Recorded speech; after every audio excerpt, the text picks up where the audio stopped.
para ibu dan bapak, saudari-saudara, teman-teman muda, anak-anak yang terkasih, kita bersyukur atas hari ini.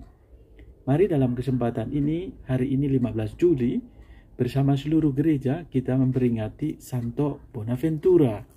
Kita sungguh bersyukur bahwa memiliki seorang santo, uskup, dan pujangga gereja.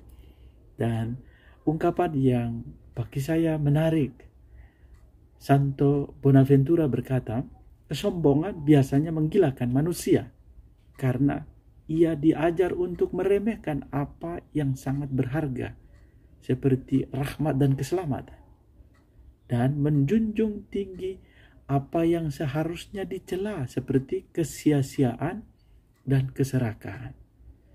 Bagi saya, ungkapan kata-kata Santo Bonaventura ini menjadi permenungan bagi saya dan ajakan bagi kita semua.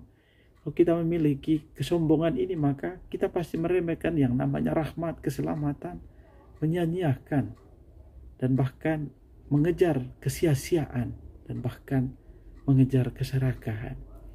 Yang mengajak kita sekalian untuk boleh meneladan, memiliki hati yang murni, semangat kesederhanaan, apa adanya kita, dan menjauhkan sikap sombong atau bahkan meremehkan orang lain, bahkan meremehkan apa yang kita punyai, bahkan rahmat dan keselamatan dari Allah sendiri kalau kita merasa mampu. Saudara-saudari yang terkasih, saya merasakan bahwa saat ini adalah saat yang paling tepat kita disadarkan untuk boleh menimba inspirasi. Dan bacaan-bacaan hari ini secara khusus bacaan Injil dari Injil Matius bab 11 ayat 28 sampai 30. Namun saya ingin membacakan bab 11 ayat 28 sampai 29. Yesus bersabda, "Datanglah kepadaku kalian semua yang letih, lesu dan berbeban berat. Aku akan memberikan kelegaan kepadamu. Pikulah kuk yang kupasang dan belajarlah padaku, sebab aku ini lemah lembut dan rendah hati. Maka hatimu akan mendapat ketenangan." Inilah undangan Yesus untuk kita. Siapa sih yang sungguh luar biasa seperti Tuhan kita, Yesus sendiri? Ia sudah mengorbankan diri, mengundang kita lagi untuk datang. Setiap kali kita merayakan Ekaristi, setiap kali kita berdoa, kita diundang Tuhan untuk datang kepadanya. Dan ini adalah gambaran bagaimana betapa Tuhan sungguh mengasihi kita dan membuat kita untuk merasakan cintanya yang luar biasa. Datanglah kepadaku. Kita jangan datang ke salah orang atau bahkan salah tempat. Datanglah pada Yesus. Dan siapa saja yang datang? Semua. Ciri-cirinya apa? Letih lesu, berbeban berat. Tapi tentunya jangan tunggu letih lesu berbeban berat baru datang. Karena Tuhan telah memberikan, menyediakan bagi setiap kita. Dan Tuhan memberikan janji dalam Mazmur 105, Tuhan selamanya ingat akan perjanjiannya. Dan inilah gambaran. Tuhan memberikan janji, aku akan memberikan kelegaan kepadamu. Kalau apa? Kita percaya, punya iman yang mantap, punya kekuatan dalam diri, keyakinan akan karya, rahmat, dan keselamatan yang Tuhan anugerahkan kepada setiap hari. Dan inilah yang Tuhan berikan bagi masing-masing kita. Kita mohon agar kiranya inspirasi sederhana ini menguatkan kita untuk boleh semakin percaya bahwa sekalipun dalam masa yang sulit, rahmat dan keselamatan itu Tuhan tetap beri seperti matahari, seperti hari-hari yang berlalu. Rahmat tidak akan pernah berhenti. Yang berhenti seringkali karena kita menutup iman kita, tidak percaya atau bahkan mempertanyakan segala hal, lalu membuat kita jadi skeptis dan bahkan menjauh. Mari kita mohon agar kiranya saat ini kita semakin dimurnikan untuk percaya. Dan kita juga persembahkan pada Tuhan untuk semua mereka yang ada dalam masa sulit. Karena saat-saat ini kita bersyukur karena banyak orang yang sungguh memiliki hati terpanggil untuk tetap melayani.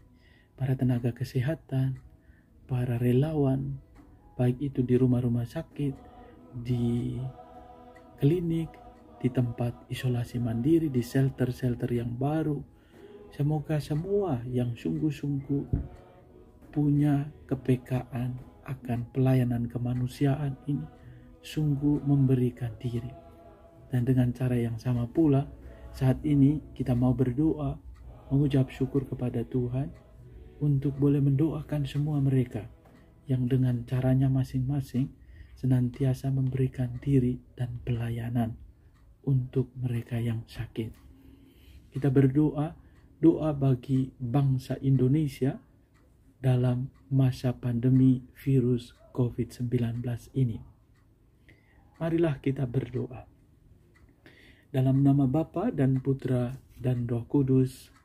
Amin. Allah Bapa yang Maha Rahim, Engkaulah yang menyelenggarakan hidup kami dengan hati yang menyesal karena ketidaktaatan kami dan dengan iman yang penuh akan kasih sayang-Mu kepada kami menghadap kepadamu. Pandanglah kami seluruh bangsa Indonesia yang sedang dilanda wabah virus COVID-19. Kami mohon curahkanlah kasih-Mu atas kami semua. Bentengilah dan peliharalah kami agar segera terbebas dari serangan wabah ini. Sembuhkanlah saudari-saudara kami yang sakit karena wabah ini dan pelbagai penyakit lainnya. Terimalah mereka yang telah meninggal dunia di dalam kemuliaan bersama-Mu, dan hiburlah, teguhkanlah, peliharalah iman dan hidup keluarga yang ditinggalkan. Kami mohon tuntunlah para pemimpin bangsa kami dari pusat sampai ke daerah, sipil, TNI, Polri, agar terus berupaya sekuat tenaga dengan menggunakan segala sumber daya yang tersedia untuk menghentikan tersebarnya wabah virus COVID-19 ini dan mengatasi akibat-akibatnya yang sangat luas. Sertailah dan jagalah para dokter, perawat, dan tenaga kesehatan, para petugas rumah sakit dan klinik, relawan yang berada di garda depan, merawat yang sakit, dan mengebumikan yang sudah meninggal dengan mempertaruhkan kesehatan, bahkan hidup mereka dan keluarga mereka. Semoga Engkau menganugerahkan kepada mereka semua perlindungan, kekuatan, serta rahmat yang dibutuhkan untuk menjalankan tanggung jawab ini. Bantulah para tenaga profesional dalam pelbagai bidang ilmu, agar secepatnya dapat mengatasi masalah yang ditimbulkan oleh wabah ini. Allah Bapa yang Maha Pengasih dan Penyayang, gerahkanlah seluruh warga bangsa kami untuk terlibat bersatu padu dengan cara-cara yang kreatif, mengambil sikap yang tepat sesuai dengan kebijaksanaan pimpinan bangsa kami dari pusat dan daerah, serta aturan dan petunjuk kesehatan. Tumbuhkanlah di dalam diri seluruh warga bangsa kami semangat kesatuan, persaudaraan sejati, dan kerelaan untuk berbagi, khususnya bagi saudari-saudara kami yang paling terdampak oleh wabah ini. Bebaskanlah kami dari nafsu hanya memikirkan diri sendiri yang tidak sesuai dengan watak bangsa kami. Sebaliknya, kobarkanlah semangat kesetia kawanan yang telah Kau tanamkan di dalam hati kami sebagai keutamaan bangsa kami. Anugerahkanlah kepada para pemimpin agama kami kebijaksanaan agar mampu mendampingi umat dalam masa yang sulit ini. Bapa yang Maha Kasih, Engkau tahu apa yang ada di dalam hati kami, harapan, kerinduan, keprihatinan, dan kecemasan kami. Kami serahkan semuanya kepadamu karena kami percaya Engkau Maha Baik terhadap kami Dimuliakanlah Engkau kini dan sepanjang segala masa. Amin. Tuhan menganugerahkan berkat bagi kita semua, keluarga dan komunitas, Bapa dan Putra dan Roh Kudus. Amin. Tuhan memberkati.